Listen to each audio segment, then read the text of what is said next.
आपके बीच में घूम।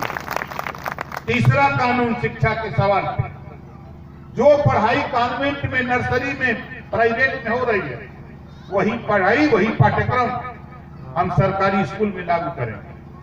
चौथा कानून, 8 लाख अध्यापकों के पद खाली है उत्तर प्रदेश में, हम इसकी भर्ती करेंगे एक साथ। पहले साल हम 10,000 रुपया महीना देंगे, ये बेहतर पढ़ाएंगे तो 20,000 दूसरे साल देंगे, तीसरे साल 30,000 महीना देंगे, और नहीं कायदे से पढ़ाएंगे तो इनको निकाल बाहर कर देंगे। ऐसा कानून हम चाहते हैं। चौथे साल 40,000 देंगे, चौथे साल बेहतर पढ़ा देंगे तो पहले साल से परमानेंट कर देंगे। आप बताओ, ये कानून बन जाए तो गरीबों को लाभ होगा कि नहीं होगा? लेकिन अमीर नहीं चाहता कि गरीबों का काम। आपके बलिया जनपद में हम भी रहते हैं, कभी कभी मौका मिलता है तो बलिया आ जाते हैं, अब तो बलिया छोड़ दिए हैं। हम सरकार से लड़ रहे थे, सरकार ने हमारी बात नहीं मानी। बाबा साहब डॉक्टर अम्बेडकर जी ने संविधान में व्यवस्था दिया, उस व्यवस्था के तहत एक सामाजिक न्याय समिति की रिपोर्ट तैयार हुई।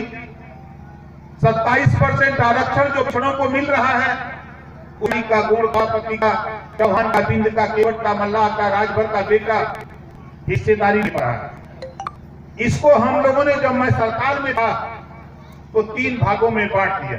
27 को 7, 9, 11, 7% उनको जो अपनी आबादी से ज्यादा हिस्सा ले लिया था, उनका आबादी 7% हिस्सेदारी दे दिया। जिन लोगों ने थोड़ा हिस्सा कम पाया उनको हम लोगों ने 9%, जिन लोगों को अब तक हिस्सा नहीं मिला उनको 11%। ये हम लोगों ने कानून लखनऊ में 30 मई 2018 को पास करा दिया, लेकिन अब लागू करने के लिए ये सरकार लागू नहीं कर रही। हम चाहते हैं कि 2022 में सरकार बनाकर ये कानून लागू कर दिया जाए, तब 5 साल के अंदर तेरे जिले में नाई का, गोड़ का, पाल का, प्रजापति का, दियार का, राजभर का, केवट का, मल्लाह का बेटा तेरे जिले में भी सिपाही दरोगा बनकर के आना शुरू हो जाएगा। कोई माई कला रोक नहीं सकता। ये कानून हम चाहते हैं, लेकिन चाहे वो सपा हो, बसपा हो, भाजपा हो, कांग्रेस हो, हम सदन में रह करके देख चुके।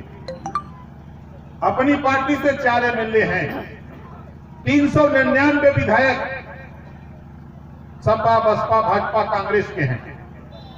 399 विधायक एक तरफ हो जाते हैं, 4 विधायक एक तरफ।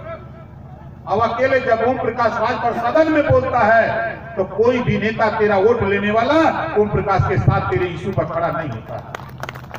आ रहा है, चुनाव आएगा, हम तो इंतजार कर रहे हैं कि पूर्वांचल के साथ साथ पश्चिम में भी हम लोग तैयारी, चाहे वो सहारनपुर हो, शामली हो, मुजफ्फरनगर हो, चाहे